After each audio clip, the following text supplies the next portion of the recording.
everyone, this is Dr. Mommy Budgets coming back to you again with another video. I am here today to actually give you the instructions on my unique budget technique. This is going to be a two-part video, whereas I will explain how I set up my budget in part one. Then in part two, I will explain how I execute my budget. So, if you are interested in this sort of content, then I would love it if you would stick around for the remainder of this video.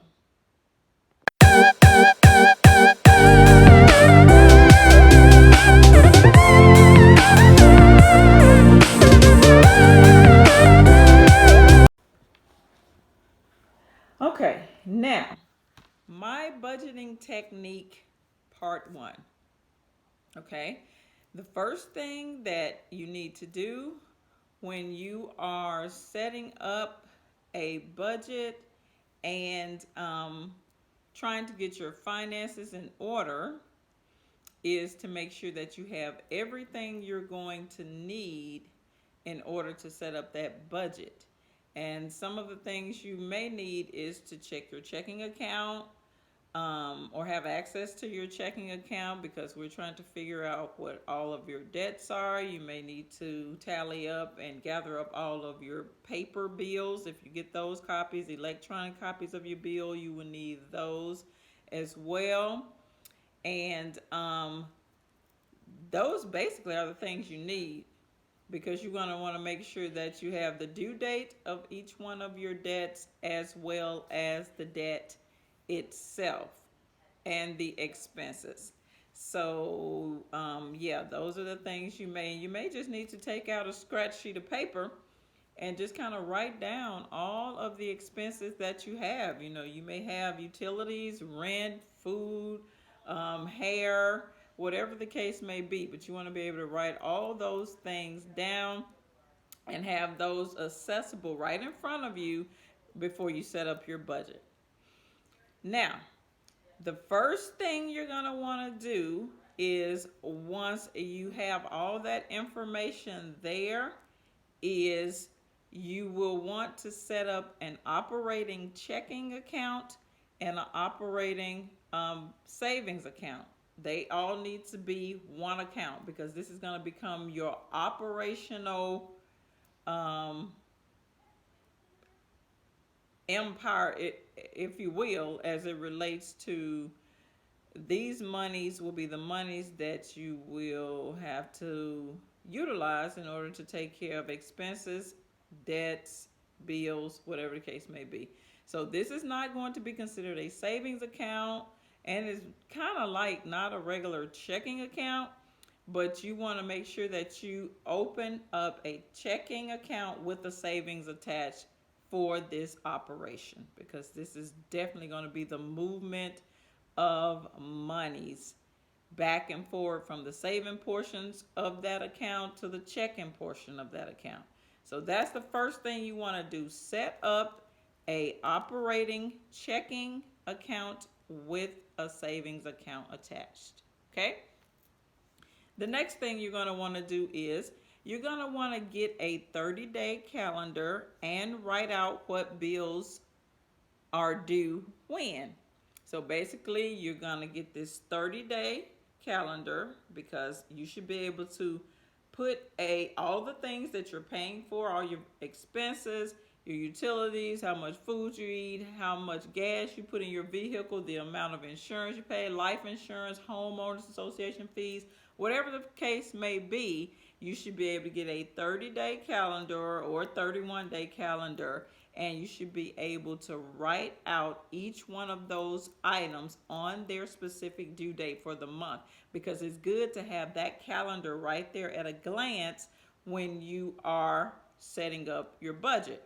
So get that calendar, start marking in, okay, my rent is due on the 1st, my life insurance is due on the 21st, Netflix is due on the 23rd.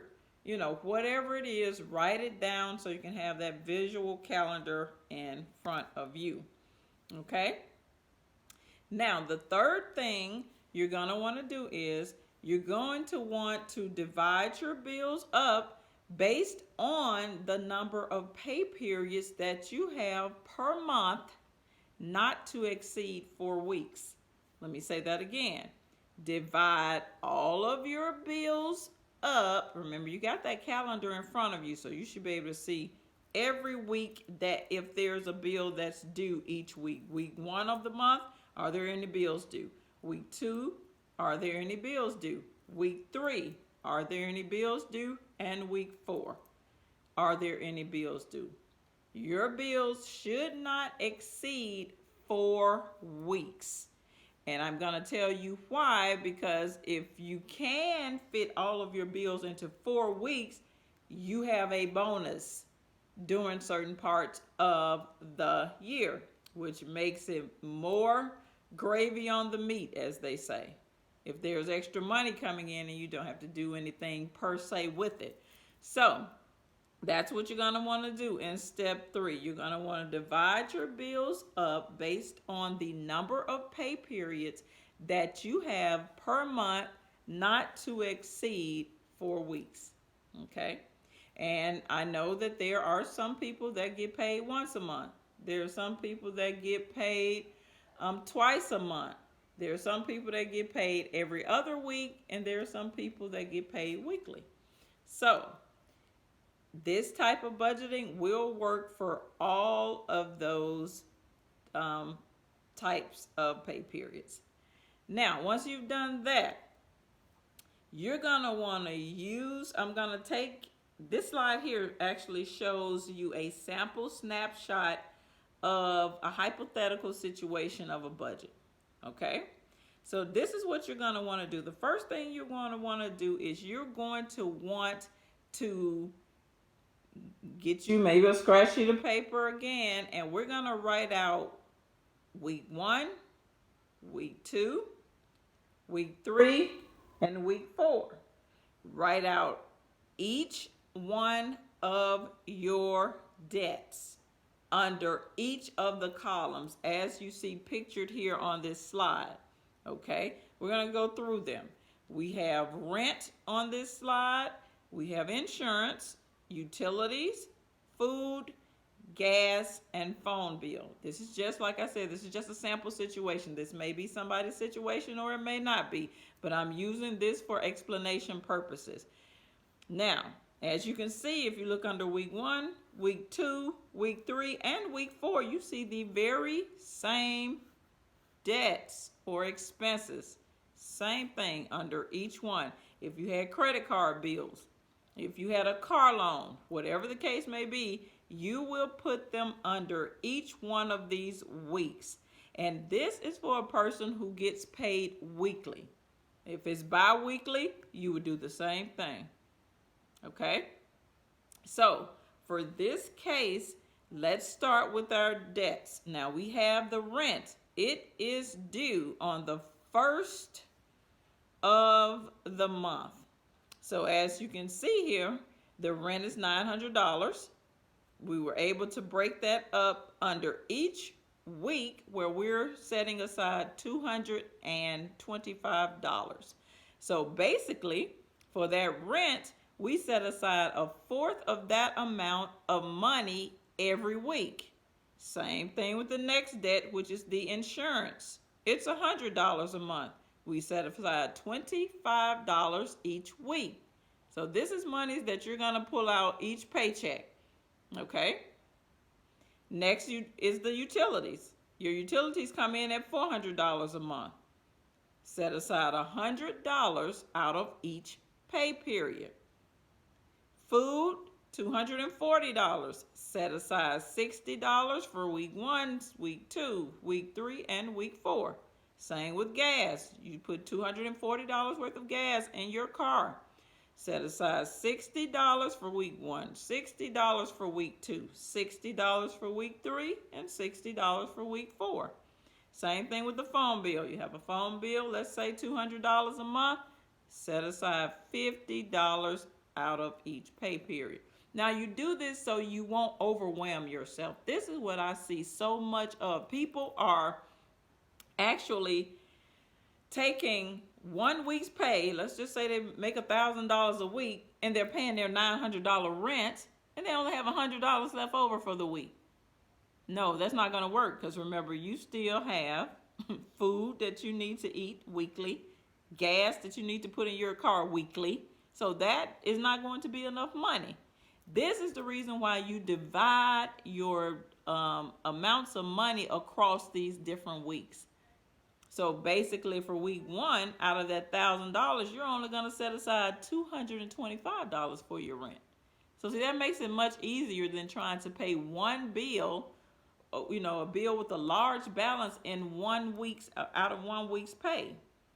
So once you do all that, then it's even, your money is evenly distributed. You have more money left over, and it's just easier that way. Now, also, you see that I have when the due dates of each one of these debts. Okay, so you see, right, and you can also put that in your budget. That way, you'll know when your debt is due. Okay, we have the rent is showing for the first of the month. The insurance is the 18th of the month, so you can write those little indicators in your notes as well. And also, you will see in parentheses on the other side of the amount of each expense, a W1, W2, W3, whatever that is. That is the actual week, how much money that you're going to set aside for that week. I'm sorry, no, it's not. It is the week in which that debt is due. Remember, because the rent is due on the first of the month. So if the rent is due the first of the month, then it is due during week one. That's why you see the W1 beside that item. The insurance is due on the 18th of the month. Now, beside that item, you see a W2/W3. That means that sometimes, depending on how the 18th fall, you can pay it. You may have to pay it during the second week, or you may have to pay it during the third week. So that's going to be a little lucrative, where you can kind of move that one back and forward. So, and it goes on and on. The utilities that is due on week 4.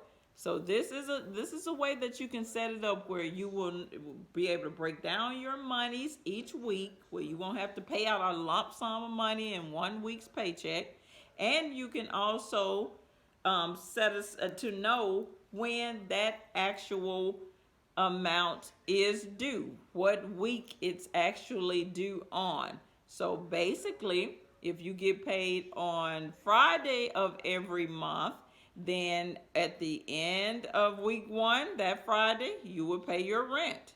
If you get paid on a Tuesday every week, on that Tuesday of week 2, let's say, for example, you will pay your insurance.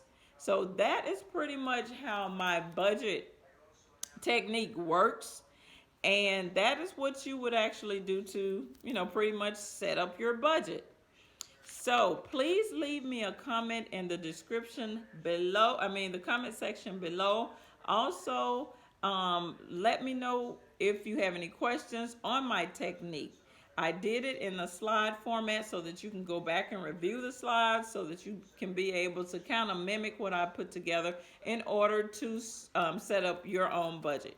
Remember, this is going to be part 1, setting up the budget, and I will do a separate video for part 2, executing the budget. So this is Dr. Mommy Budgets, where we dream big but start small around here. I will see you in the next video. Peace.